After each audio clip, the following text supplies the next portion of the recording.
Я же за вы и за многие изливаемая. The Orthodox faith has over 220 million followers around the world. With its popularity centered in Eastern Europe, it has attracted just a few 100,000 of people in Uganda. The Orthodox were the first to split from the Catholic Church, termed as the Great Schism. Reverend Father John Chibuka says the church had and still has its rightful name. The word Orthodox is a nickname for this church.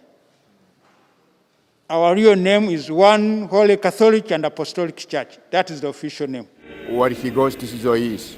The name Orthodox connotes the believers' conservative nature of rituals which follow history and the Bible. After the Great Schism, the onlookers named them the Orthodox. The others were referred to as Orthodox Catholic.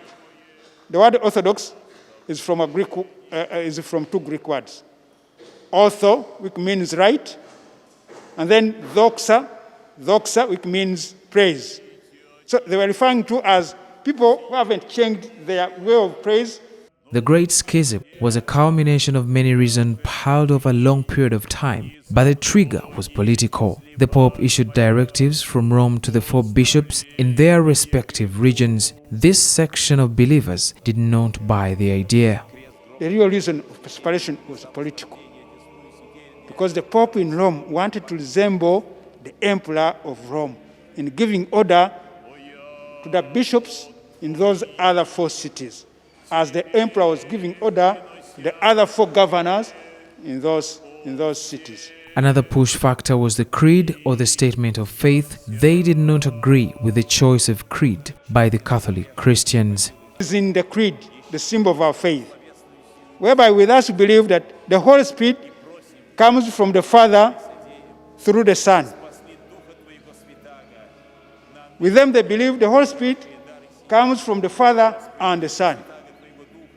That term is called philokve. The Orthodox Church prides in conserving what they believe to be the most important rituals which most Christian denominations have neglected. Father John Chibuka explains. These 2 leads you to Holy Communion. You cannot take Holy Communion if you are not baptized, if you are not confirmed. You cannot take Holy Communion. In the Protestant, the problem is with Holy Communion and the way they give it out.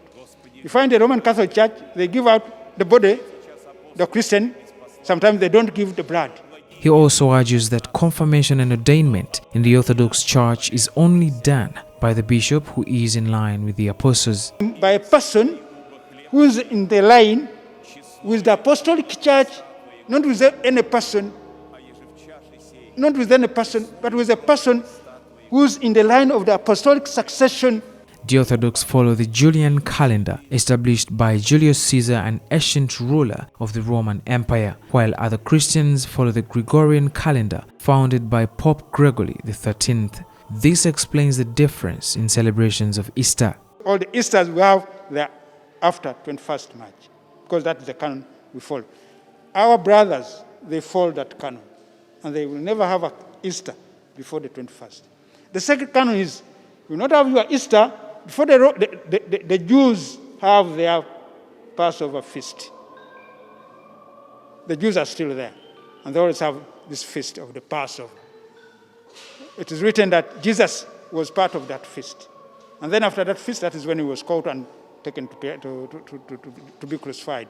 In the Orthodox Church, just like the Anglicans, a married man can be ordained a priest. This is not the case in the Catholic Church.